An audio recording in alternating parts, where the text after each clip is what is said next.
Hi, this is Shankar. Today I am going to explain the seventh experiment, predictive parser.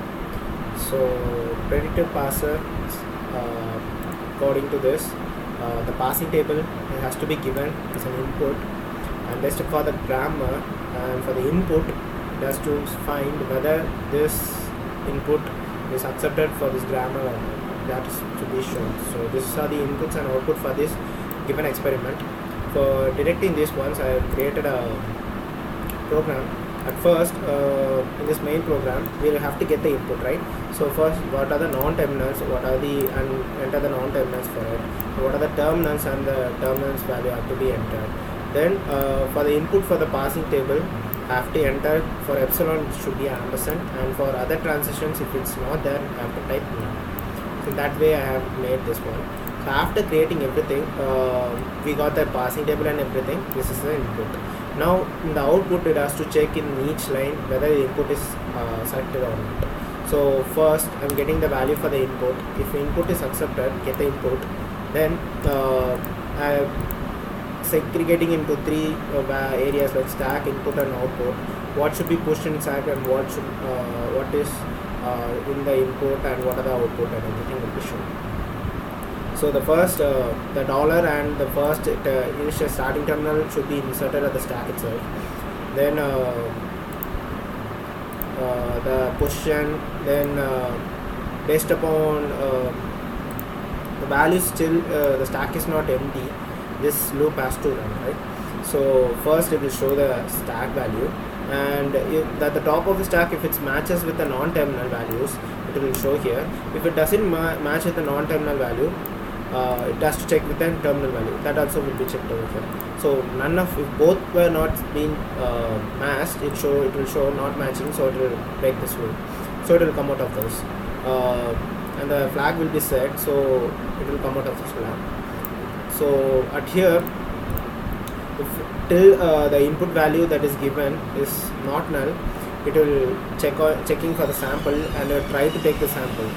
So after taking the sample, it will check whether the sample matches with the top of the stack values. If it matches and which is the terminal, then it will find the loop and it will come out. Otherwise, it will go for the continue for the next statement. So it will take the next element and try to matches with the values. And in else part, you can see this is a starting, and this value will be showed as an input which are remaining, which are took, and it has to show only the remaining part, right? We don't want the value which is popped out. So the previous values are shown over this. Then if it matches with the terminal of the value at the top, then it has to be popped, right? So it will be popped, and then the starting and the position will be changed to position +1 and start -1. So if in case the terminal matches with the dollar, that means it is the end of the end of the input. So it will pop it and it will show, it will set the flag 1. So it will come out of the loop. Then if it's null, like P of I and P of J, if there is no transitions, like if the passing table in that particular area is empty, then it should not come. So it will show not match. If it's not null, so it has to move to the next transition, and it has to pop the previous value in the stack, and it has to insert the new values for the given non-terminal should have been added. The production should be added, right? So in this, I pop this value, and the production is added, pushed each times what are the values are given, and then the position set will be set. Then if it's null, it has to if it also reach the null terminal, so it has to set the flag. And if it is a flag, then it will break the outer loop, that is stack is not empty, that value.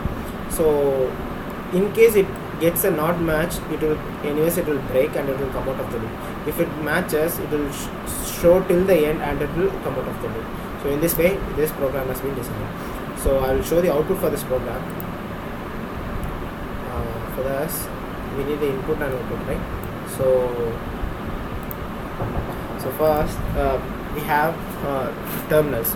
Non-terminals numbers are 5 in numbers. For t dash I use some other values like e, r, t, y and f. So the e dash is replaced with r and t dash is replaced with y. Then number of terminals, it are 6 in numbers. The first one is id, I use a for that, no, I for that. Then plus, then star, and bracket, then closing bracket, then dollar. So these are the input, and for the epsilon transition I will told. So e dash is dr, then null, dr, and so first one is over, and e dash is plus dr, so plus dr, then null, then for the epsilon I have to use ampersand. Okay, then fy, so t dash is y, then null,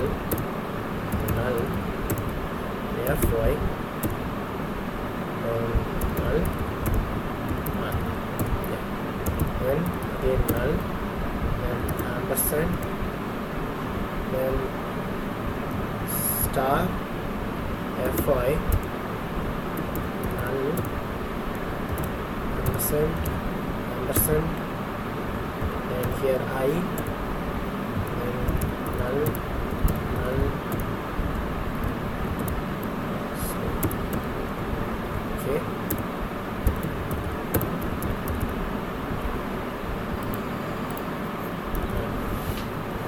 I think everything's okay, all things are okay, entered everything.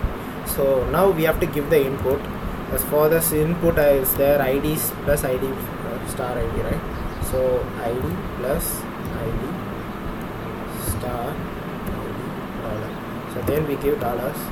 So when I click enter, it will show values the same way. So first it will check for the E is the top, and E and I will be compared.